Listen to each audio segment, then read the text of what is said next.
yogeeshwaraya kala kala kaleshwaraya shiva shiva sarveshwaraya shambho shambho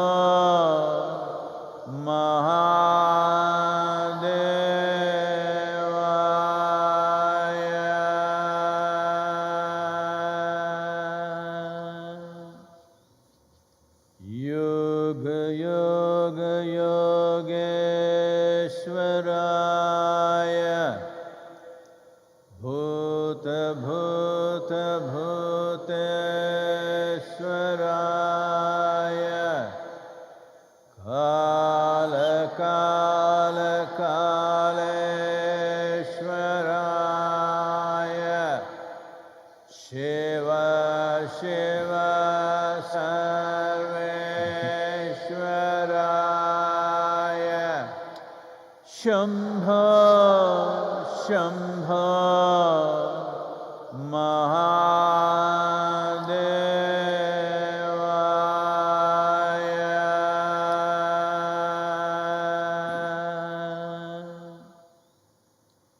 yoga yoga yogeeshwaraya bhuta bhuta bhuteshwaraya kala kala kaleshwaraya shiva shiva sarveshwaraya shambho shambho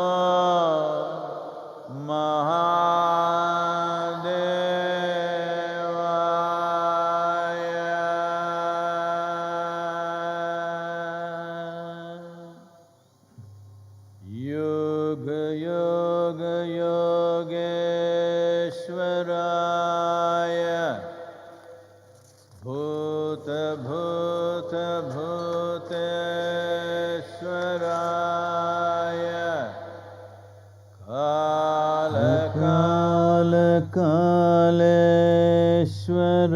kaleshwaraya shiva shiva sarveshwaraya shambho shambho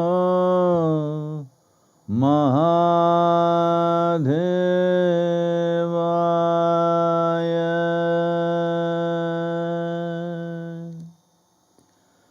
yoga yoga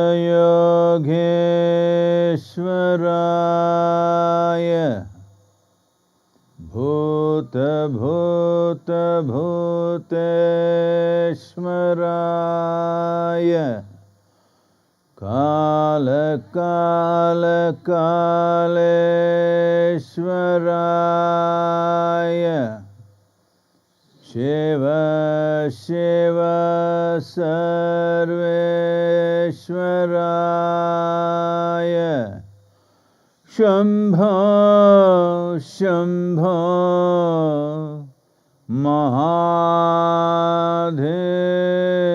mahadevaya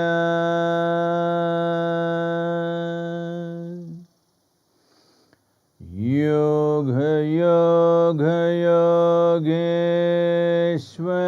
yogeeshwaraya bhuta bhuta bhuteshwaraya kala kala kaleshwaraya shiva shiva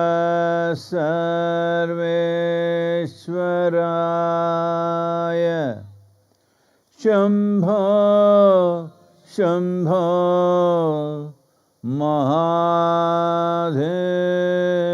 mahadevaya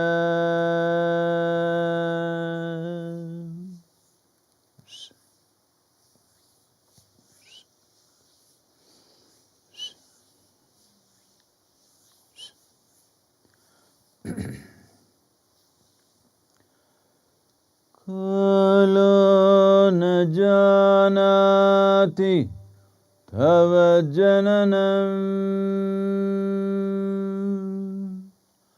kalo na janati tava samapanam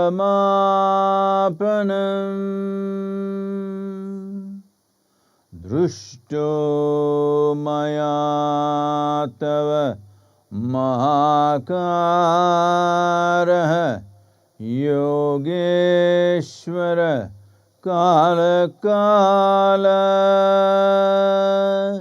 yogeshwara kala kala.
Namaskaram to all of you.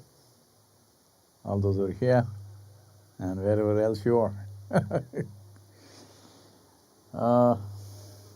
First I thought I'll torture you with a few poems for you.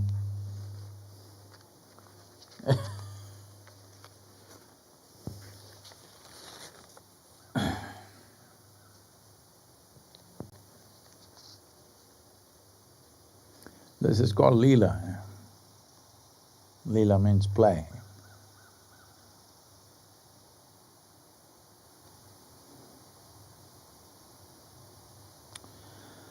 One and only reason why every human being in the world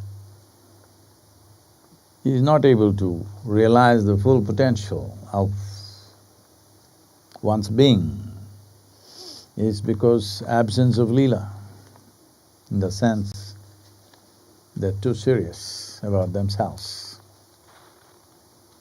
They may take other beings, other life lightly, you know. We can chop up 1 billion other animals and eat them up, no problem. But they are not able to take themselves lightly, that's the problem. Leela. To know the profound playfully. To know the profound playfully, if only you had a joyful mind, a heart with overflowing love, a burning intensity in your body, you would be playful with life and death, matters of here and hereafter. To know the profound playfully, if only you had a joyful mind, a heart with overflowing love, a burning intensity in your body, you would be playful with life and death, matters of here and hereafter.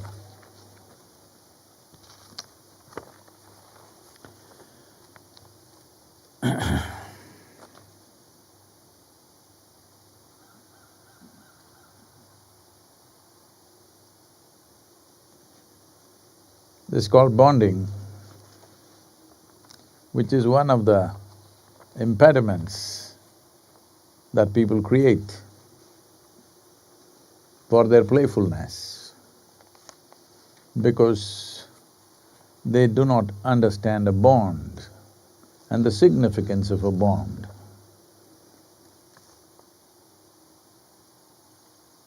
In the process of life evolving, life blossoming, life reaching its ultimate dimension, the significance of bonding.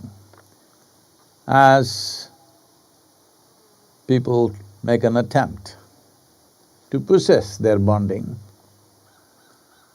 it becomes a bondage. Bondage means no possibility. The body bonds with all that it touches. The body bonds with all that it touches. Mind a fickle friend, but the body solid in every sense. Every bond a sacred connection to Mother Earth. The body bonds with all that it touches. The body bonds with all that touches it. Mind a fickle friend, but the body solid in every sense. Every bond a sacred connection to Mother Earth. Whether you will touch it in your awareness or you will touch it in your grave is a choice. So many choices. Life is full of choices. This is called of nations. National borders, not to cut the world into useless scraps of geography and endless prejudice. National borders, not to cut the world into useless scraps of geography and endless prejudice. Nation needed to keep the colorful tapestry of human history and ingenuity of culture and languages. Nation needed to keep the colorful tapestry of human history and ingenuity of culture and languages. Borders of nature, borders of nurture and bonding, not of dominance and bombing. Borders of nurture and bonding, not of dominance and bombing. Bonding, not bombing, please. Well, today is the 75th anniversary of Nagasaki bombing. Hiroshima and Nagasaki bombings have stood out as two terrible blots in human history where our freshly acquired scientific knowledge we used in a most devastating and disastrous way. Well, since then, we thought peace can only happen by deterrence. Well, unfortunately it is true, simply because we understand borders as absolutes. We do not understand borders as a way of preserving the variety on this planet. We do not understand borders as nurturing the multifarious ways in which human evolution has happened. Human cultures have evolved, languages, literature, many things have happened within enclosed borders. Whether an actual line was drawn or not, there have been nations right from the beginning of humanity. So nurturing these borders is good, because today, unfortunately, because of the internet culture, people think everybody must be same. Well, if everybody becomes same, it'll look… if you dress same, talk same, eat same, you will become like an army, and that's a dangerous process. When the entire population becomes an army, it's a dangerous process, because what is an army without the ability to fight? What is the use of an army without the ability to fight? And what is the use of ability to fight when you can't fight? You need opportunities to fight. Well, we've been very innovative about these opportunities, because many people predicted that after World War II, as disastrous as it was, we don't think in another century another war will happen. But the reality is not a single day has passed since then where there has not been some battle, some fight, some part of the world without… for national reasons, not for religious, racial, caste, other reasons, people are shooting each other all the time. But for national reasons, nation as the cause of shooting someone, not a single day's break has happened since 1944. So this is something that we need to look at as human beings. When I say a human being, the word being is thrown around too loosely, not understanding that to be a being is the highest privilege on this planet. No other creature is a being, it's a human who is a being. What this means is, we have the choice to be the way we want to be. How far away from that are the general human populace, unfortunately? Because if we really exercise the choice of being the way we want to be, I'm sure everybody has enough intelligence. Everybody, irrespective of who they are. Everybody has enough intelligence to see that it's better to be in a pleasant manner than in an unpleasant manner. But for some reason, I think that you deserve unpleasantness. So I choose to be unpleasant. This is the position of individual human beings, which organizes itself into larger groups right now in this world. The largest groups are probably nations and maybe religions.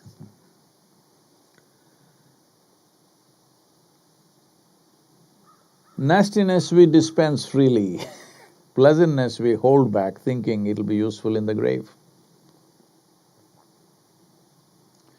There are many reasons for this, but fundamentally, we have not exercised this fundamental choice, which is a consequence of evolution of life on this planet, that it has brought us to this level, that we can actually choose how to be, how to think, how to feel, how to be right now. This choice no other creature has, because they are driven by the compulsions of their physiological needs. We also have physiological needs. It is not that you can live completely free of physiological needs, you have them, all right?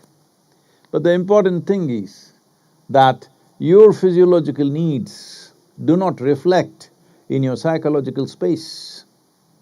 Your physiological compulsions do not reflect in your psychological space. If this much you do, that there is a little distance we've been trying to do this to you for many years now. If there is a little distance between you and your body, between your body and your mind, there's a little distance. The compulsions of your physiology will not reflect in the psychological space. Once compulsions of the body are not reflected anywhere, then you are a being. This is all it takes. But when constantly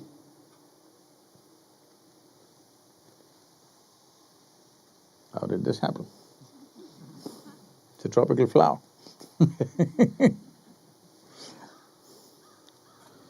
So, we are constantly eulogizing our limitations.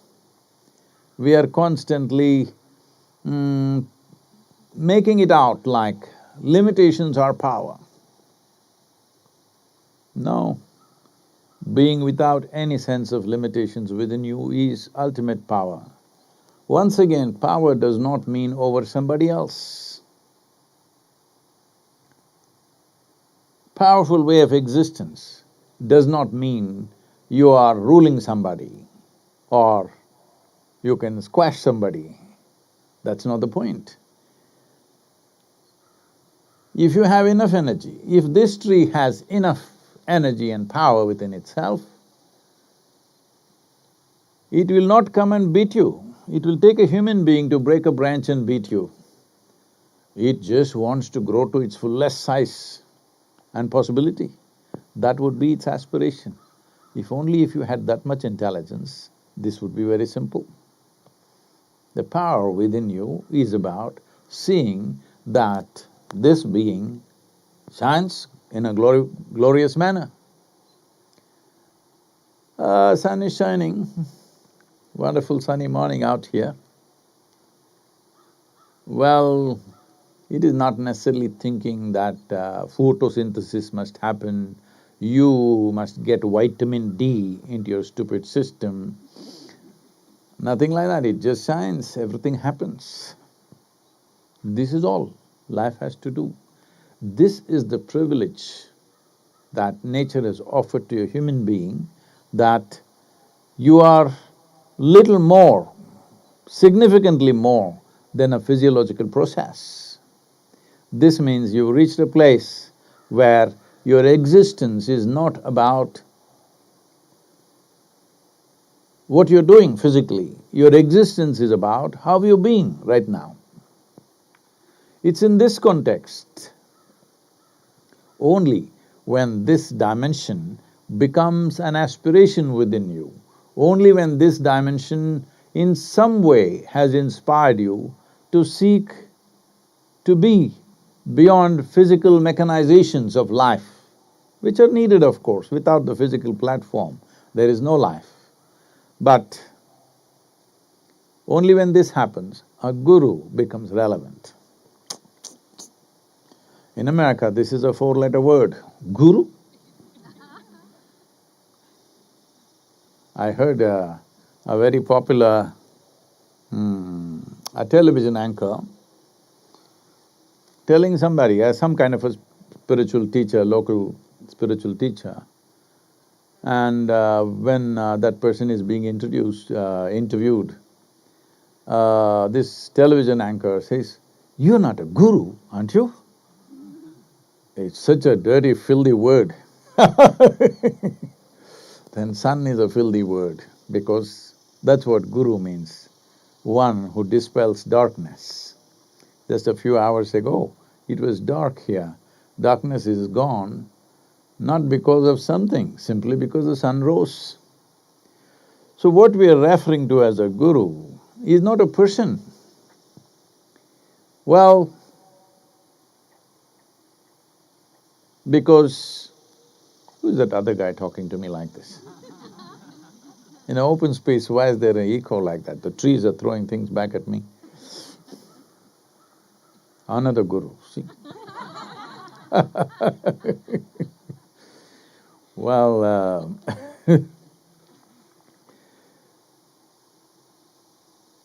what dispels darkness? Well, in the physical world, only light dispels darkness. Within you, light cannot enter. Sunlight, I mean, sunlight or electric light or lamp light cannot enter, fortunately, because people have, in human languages, we have used these terms. I think it's Patanjali who made the first mistake. He said, if you sit still, then a light will arise within you. Since then, all kinds of idiots started seeing every kind of light within themselves. Wherever you go, if you say, slowly I've beaten this down in the last 30 years, I think it's gone down quite a bit, but there was a time. Anywhere you go and you say, I meditate, "Oh, did you see light?" Well, why the hell would I try to see light with my eyes closed? If I open my eyes, there is enough light all over the place. Well, he said this because he's talking about… because he knows that your mind is a consequence of a humongous amount of accumulated stuff. It is like this pond looks murky all the time. But normally, if you leave it, all the sediment will settle down and the water will become clear. But if you take a stick and stir it up, once again the mud is up. So in that context, he's saying, if all your life you've had a murky mind, if you simply sit still, if you give it enough time, all the sediment will settle and there is clarity. Suddenly, a new light has come. It's a metaphor. There is no other way for a human being to understand that you can see better. I can see better means there is light, that's what it means. So in that context, he said, a new light arises within you. He also reminded that your problems are not gone. Just gives you a new light, that means a glimpse. The whole karmic muck is still there. That's a different level of work. But at the same time, if you learn not to put your hand and stir it up every other day, then even if it is there, what is the problem? All the muck is just richness of experience. Somebody just sent me a video about one guy, simple, in a very simple terms he's sharing, which is wonderful. He said, he is running some organic kind of stuff. He said he's kind of putting it like in in what is considered as science today in the world, unfortunately. He's saying, see, cow is the best machine that you have. So when it delivers a child, it will give you milk for 7, 8 months. Once milk is over, in India we retire the cows and feed them. We don't kill them, that's what he's trying to say. We retire the cows and feed them. And if I feed so much, he goes around the city and collects all the vegetable waste from everywhere. I feed it now at 10 o'clock in the morning, and by 5:36 in the evening, dung will come out. So this dung is very rich in methane, the vegetable is not rich in methane, this is very rich in methane. I got a gobar gas plant, I put it there and it generates gas. I need light by 6:30 in the evening, my lights are on.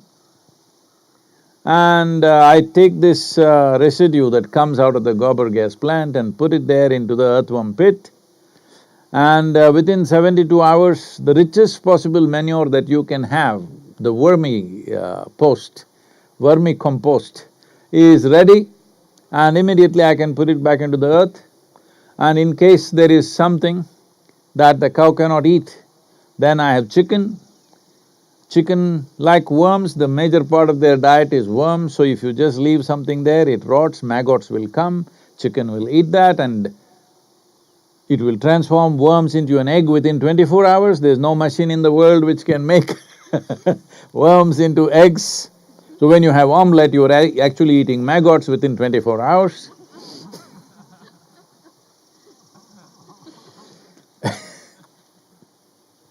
In a very simplistic way, he's explaining, but it's true.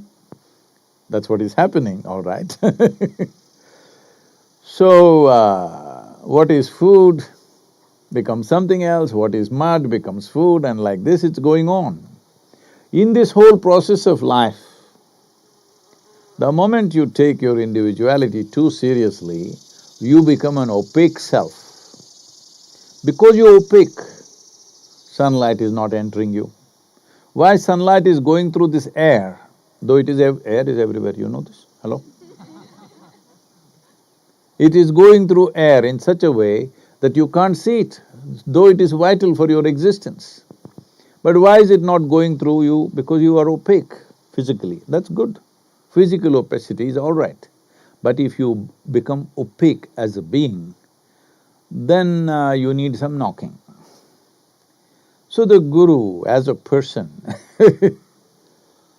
why, let me not talk about others because they may have their own tricks, so I don't want to explore and open up those things because we don't know what strategies they have. Why I am the way I am, my persona is crafted carefully so that hard to make any conclusions, constantly keeps you confused. Because if you have concluded, your door is closed. If you're a little confused, suppose you're confused whether it's day or night, you would like to open the window and see, isn't it? If you're certain about everything, nothing.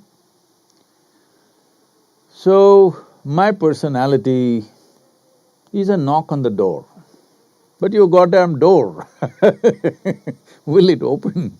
That's a big question. No, Sadhguru, once in a way I open and shut, open and shut. Fine. That is why you have to hang around the person all the time. But if you become open, open means just this. Your muck settled. Not even gone, I'm not even expecting it should all be gone. It's settled, it doesn't come up every day. It's settled down at the bottom of the lake. No problem, clear water is up there. We must understand the beautiful clear water of a lake that you might have seen, crystal clear water, or in a river, there's a lot of muck at the bottom. But they kept it down. Because they kept it down, there is beautiful, drinkable water. So similarly with you, it is not necessary you must be washed through and through. That is only needed if we want to do things beyond your well-being. That your concern about spiritual process is not just your well-being, your realization, you want to become an instrument Well, that is looking very difficult in 21st century to make anybody into an instrument, because an instrument should do… Suppose you are a surgeon, you have a needle, you want to stitch, but the needle decides suddenly it wants to be a scissor. Dangerous. This is the experience of a guru in 21st century, especially a mystic who wants to do some things beyond just well-being. So, that is a different problem, but just to bring clarity and well-being to yourself and to your own realization, all you need to do is settle the muck. Settling the muck, you don't have to do anything. If you don't mess with it, it will settle down. Every day, this has become a Yesterday I was calling somebody, you are a progeny of Sigmund Freud. Every day picking up your muck and you think you're analyzing it, all you're doing is, you're stirring it up all over the world. With this, if you ever think there will be clarity in your life, all the best. I am doing this, not this, you must notice that. I will tell you someday why.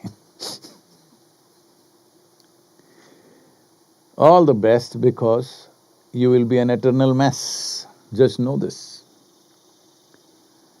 Because you have not understood the fundamentals of human mechanism, especially your psychological space. Now everybody is on the internet, everybody knows kidney function, this, all kinds of chemical names everybody is throwing out. Sadhguru, my bilirubin, I said, where the hell did you see? Leave it to the doctors, you just say, this is hurting, this is hurting, this is hurting, you can say that. You don't say all these things because you don't know a damn thing about it. It's just like the same thing in the so-called spiritual world of the 20th century. Everybody is talking about aura, chakras, energy, and how they're cleaning the chakras, aligning the chakras, wheel alignment, you know. This is going to mess you up very badly, because all you're doing is stirring up the bottom of the lake. You will always be a murky lake, you will never be clear water. The difference between clear water and murkiness is just that one has allowed it to settle down, another. Only because there is murkiness, all these lotuses and lilies are blossoming, isn't it, here in this lake? If you wash it clean, the bottom of the lake, what will come out of this? Nothing will come out of this. It'll be a water tank, it'll not be a lake. So it's all right, there is lot of muck, but there is no need to bring it up to the surface, because it's most useful where it is. If it comes up, it blocks up everything. So a guru is a presence, not a person, a certain energy, a certain possibility. To make use of this, all you have to do is open your door. All you have to do, open your door means, Sadhguru, how do I open my door? You know, Hanuman opened his chest, should I do that? No, I don't want to see all that ugliness within you. You're pretty ugly inside, you know. It's a great mechanism, but not a aesthetic one. Hello? Physiologically, I'm saying. Nobody wants to open the stomach and look inside. There's nothing very pretty out there. Yes, useful things, but not pretty. So, opening does not mean there is some mechanism that you have to open. The only block is you. The only block is you as a person. Why somebody is being referred to as a guru and somebody is not, is simply because one has a personality which is opaque, standing in the way. Another has either made himself transparent or learned to move aside. One of these things you must do. If you become absolutely transparent, then there will be certain amount of functional loss in the world. So, At this stage, for most people, it's better to learn to stand aside. You must try this next time in your home. When a guest comes, you open the door, but you just stand in the way. They will clearly understand this is not a welcome home. The moment you open the door, you stand aside. This is a simple sense every human being has. So Guru's persona is just a knock on your door. When you hear the knock, you must stand aside. As I have repeatedly said, I have initiated more people who I have not met than people that I have met. I think in the next few months I am seeing how to take this to a next level using technology.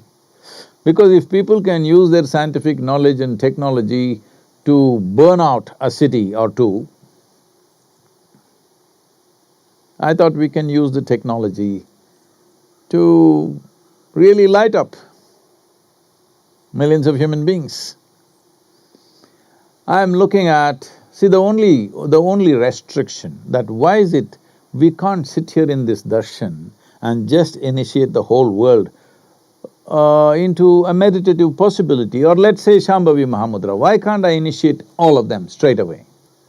The problem is they are… evolutionary issues are there. They're distracted, they're not focused.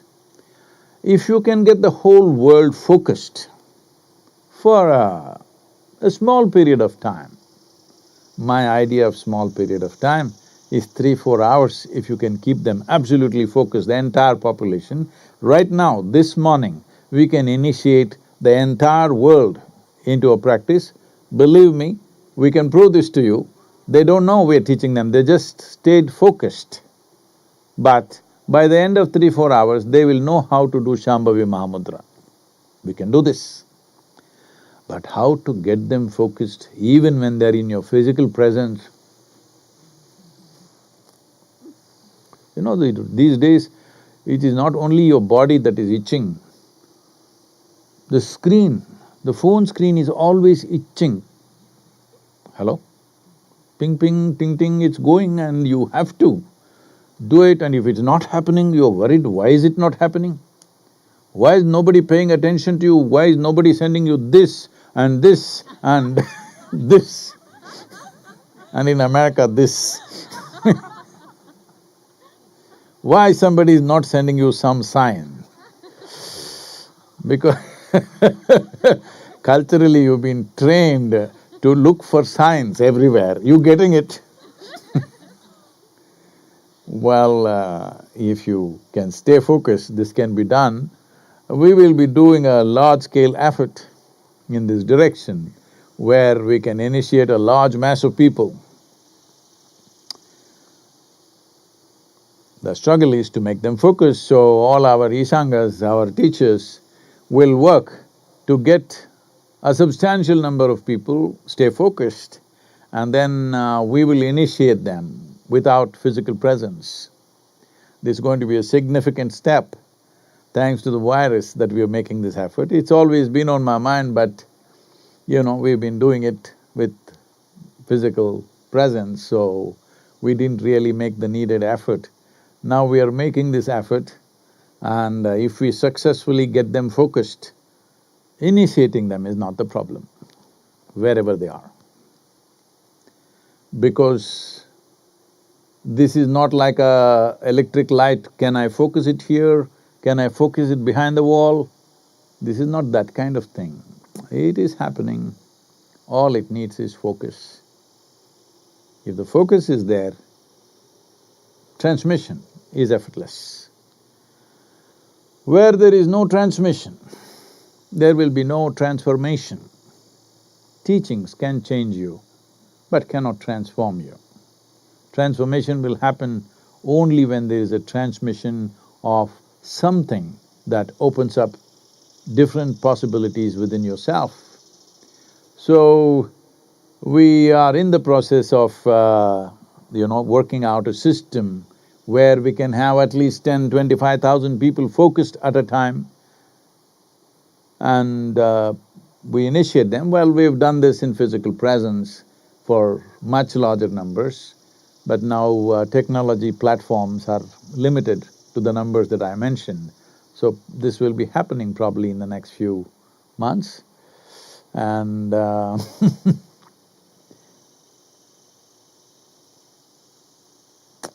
this is an unfortunate remembrance. We celebrate anniversaries of everything, don't celebrate this day. This day we must remember always, the day Nagasaki was bombed, that too by chance. Look at this. It's not like we wanted to kill the people of Nagasaki. We wanted to drop it on another city. And that city had too much cloud that day. Those days, the bombers did not have the kind of technology they have today, they had to physically see it. So there was thick cloud over that city. So they flew to another city and dropped it there. The randomness of it is even more cruel. It was not even a focused effort to neutralize something. It is a random effort. It's okay, somebody you bomb, all right? Either this guy or this guy, what does it matter? Shoot somebody. These days you're seeing this, shooters are coming in public spaces. They're not planning to shoot somebody who is their enemy or somebody with whom they have a fight. Just shoot somebody. Well, the entire movement of what you are referring to or what we are referring to as terrorism is just this: shoot somebody. Shoot this particular person is human enmity. I'm not saying it's good, but at least it is controlled by its own nature because it's focused on a specific person. Terror is a terrible thing because shoot somebody, it doesn't matter who. Man, woman, child, if you don't get anybody, shoot the dogs on the street. Anything, shoot something. So, this nuclear bombing, which in 1944 was a fresh exploration into science and technology. It was new. And just bomb somebody. And it was nicknamed Fat Man. All of you.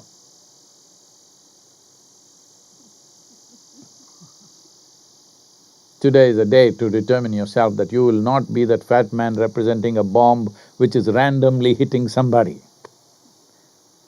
I'm talking about another cause. Because 30% of the world's population is starving, malnourished, and more than 30% is obese. This is also random bombing. So please take care of that also. And that city which is called as Kokura, which had clouds, we have a clear sky today, we don't know who has any intentions for us. That city, Kokura, which was cloudy, today is being appreciated as the luckiest city in the world because the bomb was intended for them, but went to somebody else. So, this has been the nature of human existence, that we have organized prejudice in the form of race, religion, caste, creed, and the new racism is nationality. Which passport I hold will determine who I want to kill. Yes, if I hold this passport, I want to kill you. If I hold another passport, I want to kill that guy. So, this organization of prejudice is there unfortunately in human mind. Individuals can work how to transcend that, but when it gets organized in these forms, then this is not experienced as prejudice, this is experienced as patriotism. This is experienced as a very positive thing. Well, unfortunately, the world's realities may be such that still nations are confronting each other, but we must understand all this is rooted in organizing our prejudice. Today, the world's survival or nation's survival may be still dependent upon it. But is it not the aspiration of human beings to naturally see how we can live in the highest possible way, whether it's going to happen tomorrow morning or after 10 years or 1,000 years, but is it not important that every human being aspires that in some way you're liberated, both as individual, as societies, as nations, and as humanity on this planet? Because this aspiration is not my idea. This aspiration is the very basis of your being, because being means it has evolved to a place where it doesn't want to be tangled up.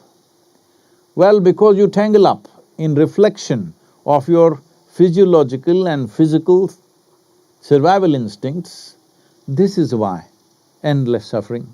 Simply sitting, standing, people are suffering. Nothing need to happen. Everything is fine, they will suffer. When everything is perfectly fine, they still suffer because what is longing to be free has been bound by your ignorance. Well, today is an outdoor darshan. Here we are, our Mahima Hall, for those of you who have not seen. It's a dome, pillarless, columnless dome, probably one of the largest domes in the world. I don't know for sure, but definitely of all the domes I've seen, this is a very large one, 44,000 square feet. It can accommodate a couple of thousand people sitting for meditation, but today because of the virus, only 300 people can sit. So infrastructure requirements have gone up because of social distancing, or the best thing is to sit outdoors. So here we are. Please, if you have questions.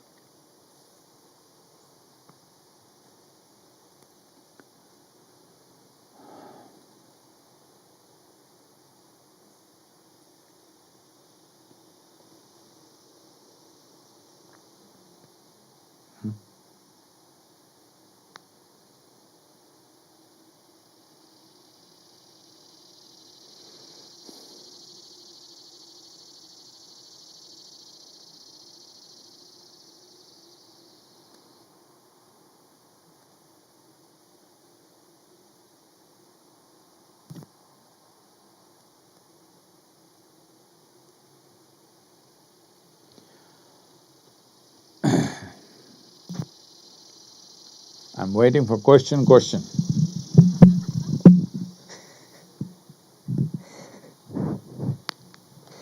This question is from Misha from Johannesburg.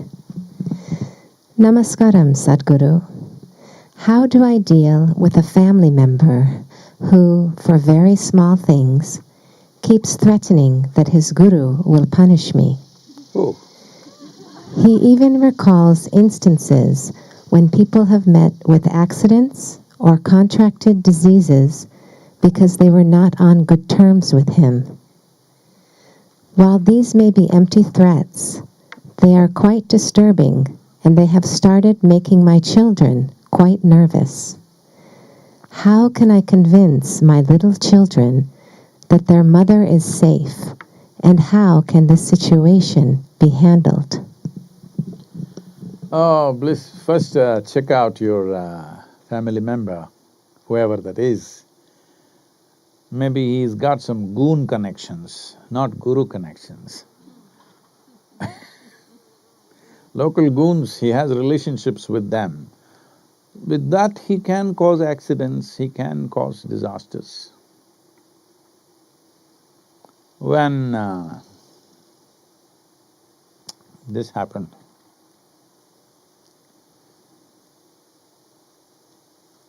Shankaran Pillai went to a bank for a business loan. He had a legitimate business running successfully, he just needed more money to advance and enhance a few things. Or the bank manager in his arrogance. No, this happens usually. Businessmen who are worth millions go and sit with a manager who doesn't earn 10% or not even educated that much many times, acts like he's the ruler.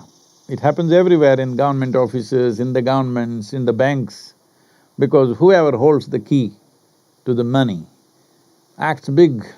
This happens even within families, all right.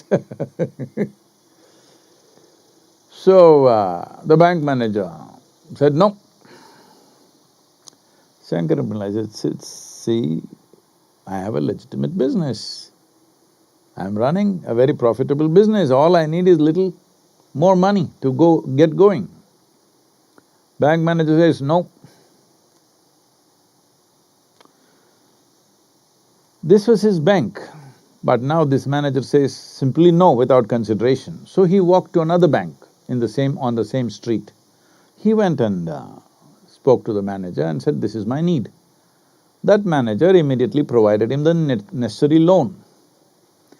So Shankaran Pillai walked to the fish market, bought up 2 kilograms of rotten fish, wrapped it in paper and went to the old bank where he had a safety deposit box. He took out all the documents, everything that he had there and put the fish there, closed it and went on with his life. So your relative is just trying to do that, to put some rotten fish in your head, okay? So, you need to take care of that. Because people can put rotten fish in your house. How is it that you're allowing people to put rotten fish in your head? People can put rotten fish in your head because you've not taken charge of your head first of all. You left it in other people's hands. It's a very precious property. Doesn't matter if you lose your money, don't lose your head. So, why this relative of yours is in your house, if he is or if he is visiting, what is the purpose of this? Blood? Money? What is it? Get rid of that. Because someone who threatens you obviously has no interest in your life. Why do you call that a relative? Let the fish be wherever they have to be. As this man was saying, where waste vegetable becomes dung, dung becomes manure, manure becomes food, or maggots become omelets, just like that. If the rotten fish is in a certain place, it'll be useful. Head is not the place to keep it. Please. This question is from Aditya from Mumbai. Namaskaram, Sadhguru. You have often mentioned that modern-day education kills 70% of our intelligence. In India, it also kills around 28 students every day who commit suicide out of academic pressure. In a much-needed move, the government of India recently announced sweeping changes in the education policy for the first time in 34 years. I am keen to know your review of the new policy. Well, India's education for millennia was conducted in a certain way, where education was designed to integrate you into life process, without life process overwhelming you, that everybody had freedom to choose, Probably if you look back 1,000 or 1,500 years ago, the only culture on the planet where nearly 90 to 95% of the women were literate is India. Nowhere else this happened that long ago. Education is very, very recent for women in the rest of the world. I'm telling you, all ladies, recently educated. But education was part of both male and female populations in India for a very long time, which changed in the last 600 to 800 years because of aberrations that happened to that culture. And about 150, 200 years ago, a more organized aberration came, where the English tried to educate Indians the way they want. Very clearly they defined it, they had no ambiguity about what they wanted. They said they may be brown of skin, but they must think like us, their values must be what ours are. Like this they went on.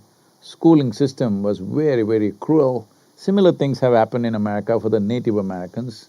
The English education was a cruel system of trying to contain a child in a room and beaten for 12 years with some rubbish that doesn't mean anything to him. I escaped. So this happened in India in a much larger scale and organization than the way it happened here. So when this happened, what was their intent of educating the Indian populace?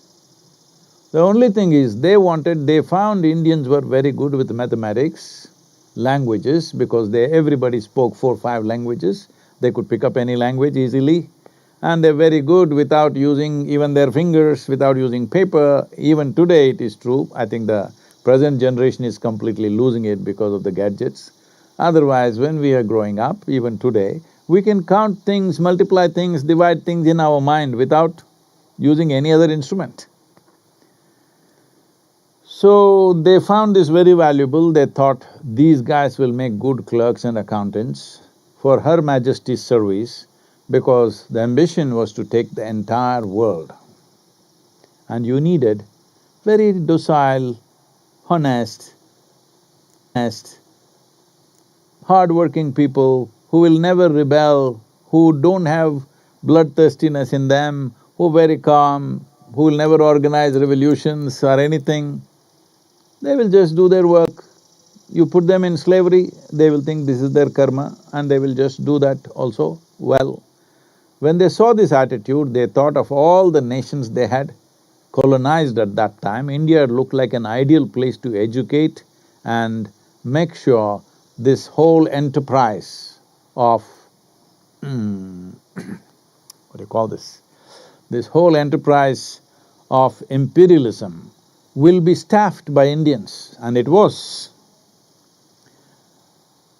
Even a large part of British army, both in World War I and World War II, was Indian soldiers who fought for 50 paisa a day. Do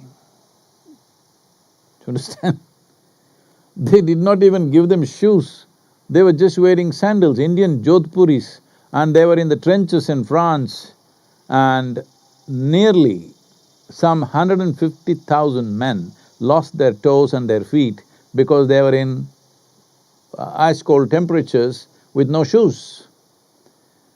So they found, in spite of that, they fought with minimal food because they were told to fight, because this thing is there in India, if you take something from somebody, the present-day Indians may be losing it, but generally, traditionally, it is called as, I have eaten something from you, that means I'll always do the best for you.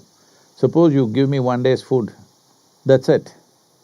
Only 1 day you fed me in my life, I'll always remember that and always serve you in the best possible way for that one thing. So this is called namak, that I've eaten the salt from your hands, because this comes from the understanding of runanubandha. If I've taken salt from your hands, that means we are one. So they used this in a big way and educated Indians the way it is necessary to fill all the clerical and accounting posts across the world, which they fulfill pretty well. But in this education process, the most important thing is obedience, not intelligence, not ingenuity, not unfolding of individual genius. It is obedience. You must obey, otherwise you'll be punished. This was brought in. Maybe in the current generation, according to the Indian laws, you can't beat a child in the school, but when we were growing up, why should I tell you all this? I don't think… almost every day, I never came home without being beaten for something. Like this, sometimes they get cruel like this on the knuckles, tamal. So I went there only when it was absolutely necessary, because what are… what are they trying to do? So, this education system mildly was transformed in 50s and 60s, a little bit of change, but didn't have the courage to shift it totally, because changing a whole system can lead to collapse. Did not have the wherewithal and the money and the finances to do it. I'm glad, though it took so much time, at least now it's happening. I feel it should have happened much earlier. We could have done this in 90s, but it came to 2020 and now we are making changes. If you ask me personally, I'm very appreciative of the changes that have happened, but I'm not satisfied because I would like more drastic changes. First thing is liberate the children from this tyranny. Everybody is talking about… even day before yesterday I was in conversation with a minister. Well, if a child goes to farm with his father and learns how to farm, this is called as child labor, and the father can be arrested because he took his son and made him work there. But school is a horrible labor, in my experience it was. Now we are trying to create schools which doesn't feel like labor, otherwise… and it's a tyrannical labor, because this moment you tell me you learn this language, I'm just beginning to read and understand, tong, you ring a bell and you say, suddenly I learn mathematics, and tong, I learn chemistry, tong, I learn physics, and tong, a stupid guy comes and tells me moral education. Well, this is tyranny of the worst kind. At your whim, you try to change and shift the child's focus from this to that to this. You think this is bloody schooling, this is a bloody factory which doesn't produce anything significant. This is a factory designed to feed other factories. The whole education system is designed, unfortunately, to cater to the economic engine that is running, which is your personal interest, it's not child's interest. Education should be about blossoming a human being to their fullest. Well, this may sound too idealistic. Are we capable of doing this in the nation? Should we not produce accountants? Should we not produce engineers? Should we not produce medical sciences? Yes, we should. I'm not questioning it. Tell me, at the age of 6 or 7, you are trying to understand how, let us say, how hydrogen and oxygen comes together and becomes water. Tell me, did you really understand or did you just start believing it? So you are propagating a new religion.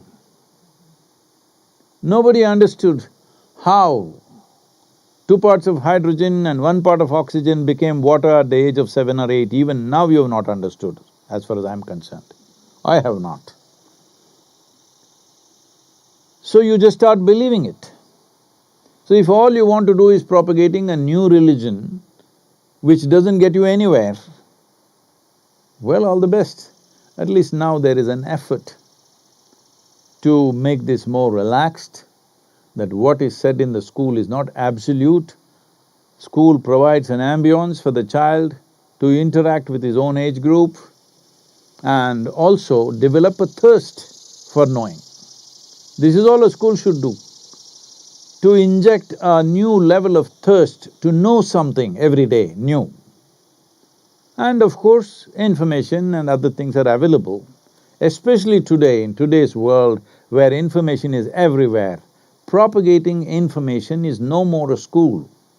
A school should become largely an inspirational place. Information is available everywhere. What human wisdom could not do, it looks like the virus is doing. Now suddenly everybody is I've been talking about this incessantly for the last 10, 12 years. It is time, there is nothing being taught in the school. The only purpose, our schools are like this, we don't have trained teachers. Only people who are well educated, who are well behaved, who are well cultured, creating an atmosphere of inspiration and nurture, so that they don't take to wrong things. They don't take to anything which is damaging to their life. That's all the concern is. Rest of it, let them grow up. First of all, these words which have gotten implanted into human psyche and in the languages, it's only in America I hear this. When I ask people something about their background, they say, I was raised Jewish, I was raised Catholic. Why are you being raised? Only cattle are raised. Human beings should not be raised, human beings should grow up. If human beings have to grow up, there is a certain ambience and atmosphere that is nurturing for their growth. That is all a school should create. Right now, if you want these plants to flower, you don't go there and pull flowers out of the plant. All you do is maintain the atmosphere in the soil, water, sunlight, whatever else it needs, you just maintain the ambience, the plant will flower. You cannot make it flower. Right now, school looks like you want to pull flowers out of people's heads or whatever else. No, you're only interested in pulling money out of their heads. Because the entire damn world has become economy, economy, economy, all right?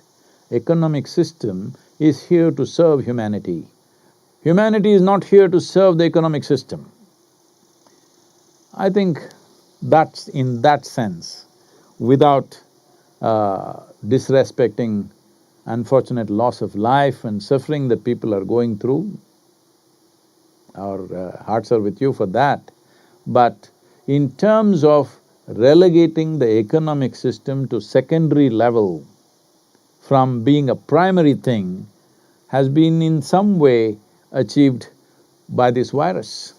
Right now, staying alive and staying healthy is more important than how much bank money you got. It's a very good happening for the human beings.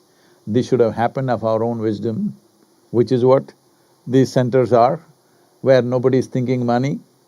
We are living in a way that there are many people who are living with me who not thought money for the last 10, 20 years, because money doesn't mean anything to them. I've developed people around me that if you put a you open up the Federal Bank to them, they'll walk in thinking, what is there to read? It's not even a library. Because it doesn't mean anything to them, because what money can buy doesn't matter to them.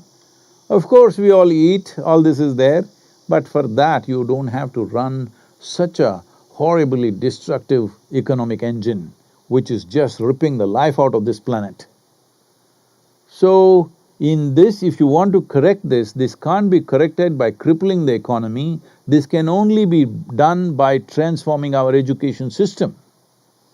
So this effort is very appreciative, in many ways it is positive, but still, for me, it is still coming from too much fear. In a controlled way, little shift is happening.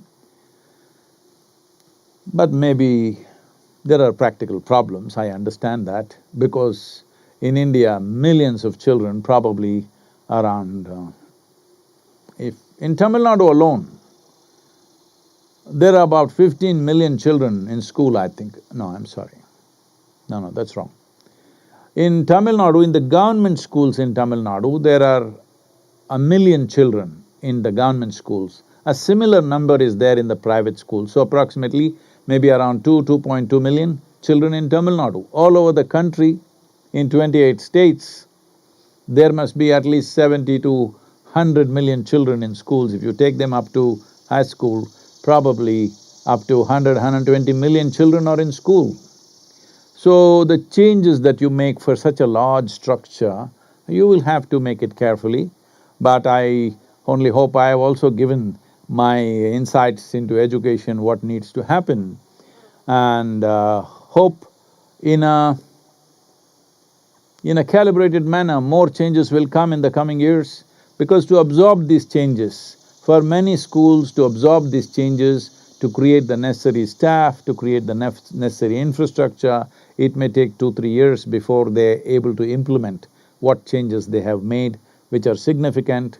One important change that has happened which is good is children can pursue education, they can break it, and again they can come back, which already is there in this country, I think, but otherwise, in India, if you break your education, you're finished.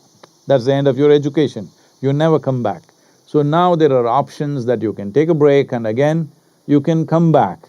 You went through little madness for 1 year, so you dropped, but now again you got to your senses, you want to get back to school. That possibility has opened up, which is a great thing. That is a very significant change. This will relieve these 28 people that you're saying, I don't know where the statistics came from. Anyway, a certain number of children are committing suicide, unable to bear the pressure, because in India, if you get 99% in your examination, your parents will ask, where is the other 1%? What happened? What did you do with that 1%?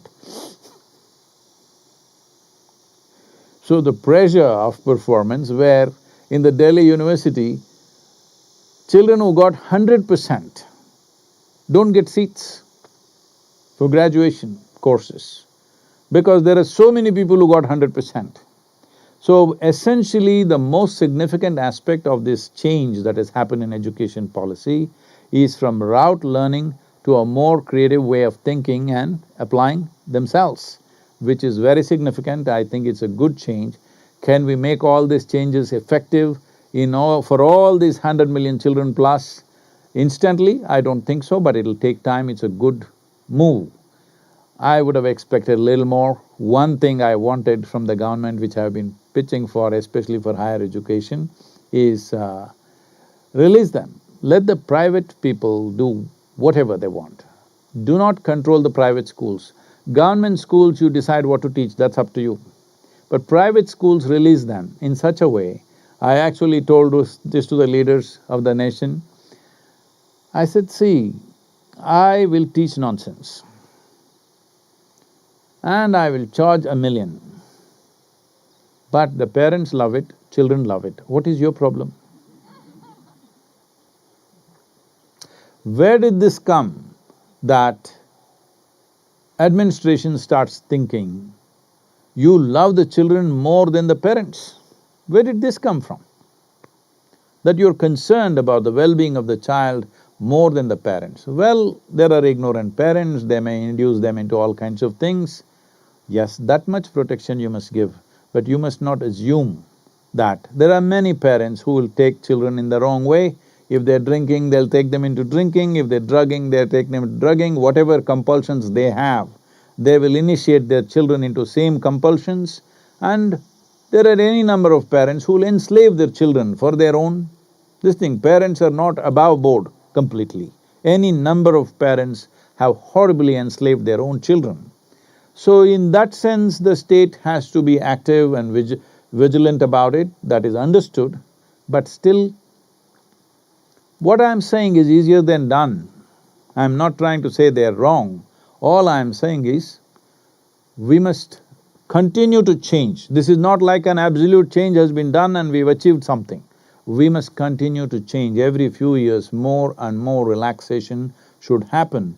Education should become a joyful choice, not a compulsive extruder out of which you have to come out in a certain shape.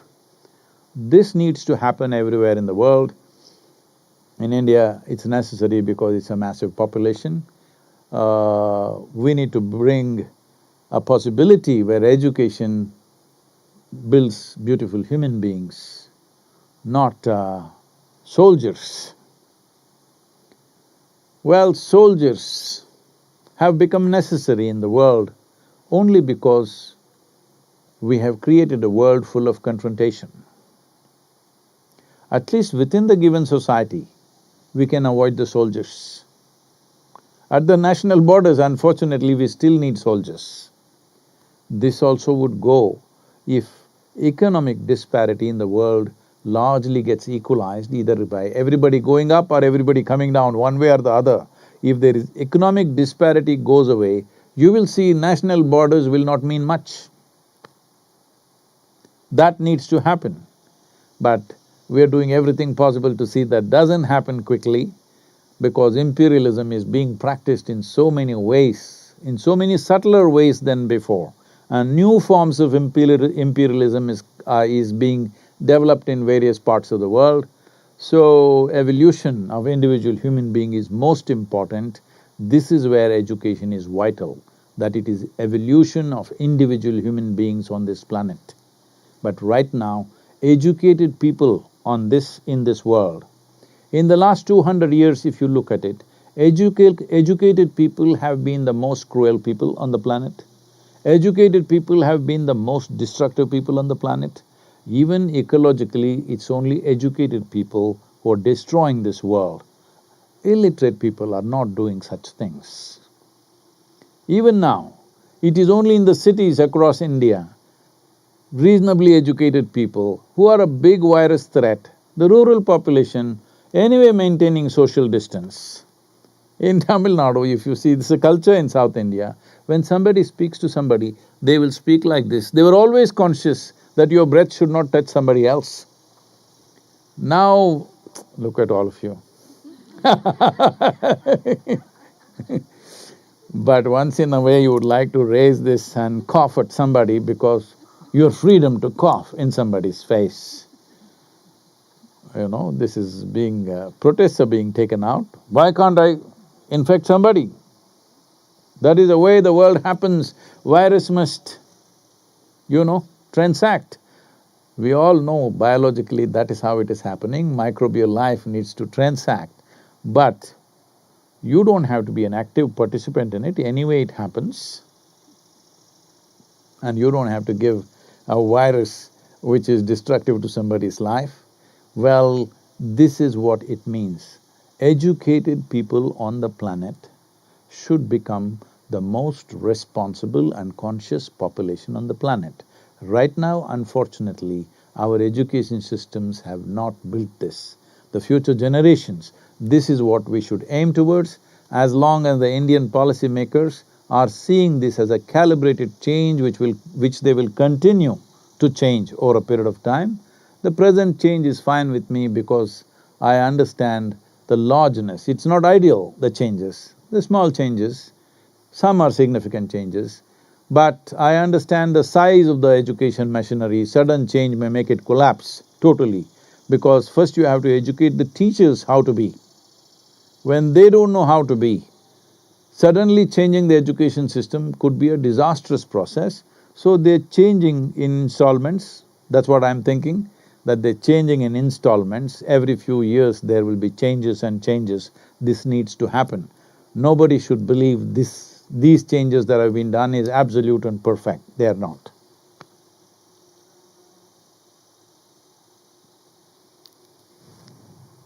I think our time is up.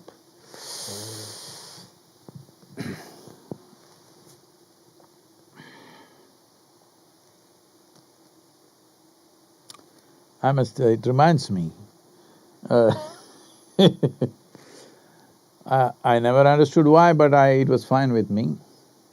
See, by the time I finished my graduation, which is 12 plus 3, 15 years of education, I have been in 13 different institutions. One, I can blame it on my father. because he was working for Indian Railways and he was being transferred a little bit. That is one cause. But even when we stayed in one city, still I changed every year. This happened. One day, Shankaran Pillai applied for a job. Then the interviewer looked at this and said, asked many questions, which all he answered properly. Then he said, "You have left over 15 jobs in your career. You're only 40 years of age, you left 15 jobs. Why is that?" Shankaran Pillai said, "I never left any of them of my own intent." That was so for me also. I never wanted to leave the school for some reason. They put me in another school and another school and another school. Well, I think we have also announced this Sadhguru Exclusive. I think Creative has already gone, is it? So, this project is coming up soon, most probably in the month of September. Hopefully we will time it for September 23rd. But because of technology platform limitations, if you want to be on it, you must go quickly. I think pre-registration is already open. You need to download Sadhguru's app and be prepared to experience Sadhguru Exclusive very soon. So what does Sadhguru Exclusive mean? Well,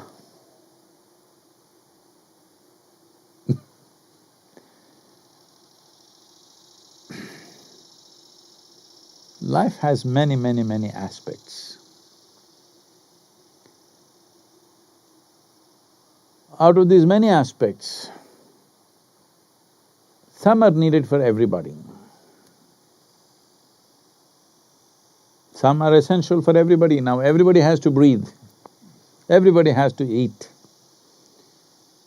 But whether everybody needs a particular kind of food or not, whether they can digest it or not, is a questionable thing. So in that sense, there is a whole lot of existing material and I'm looking at because I've reached a point in my life, I'm seeing how as much as possible, that whatever can be articulated, whatever can be in some way demonstrated, we want to put it out, record it for posterity.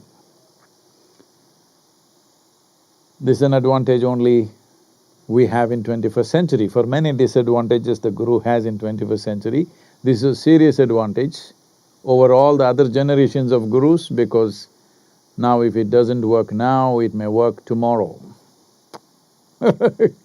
So as a part of this, we are doing that. We thought we will release this to only those people who are aspiring for such things, who will not get confused,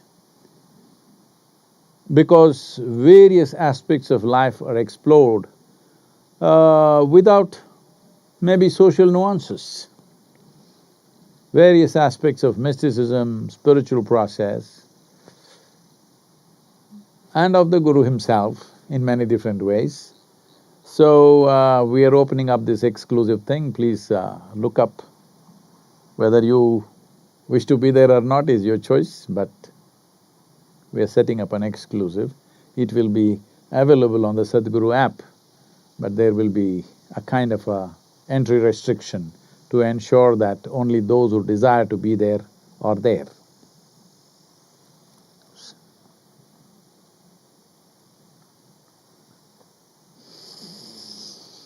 Yoga yoga yogeeshwaraya bhuta bhuta bhuteshwaraya kala kala kaleshwaraya Shiva Shiva Sarveshwaraya Shambho Shambho Mahadeva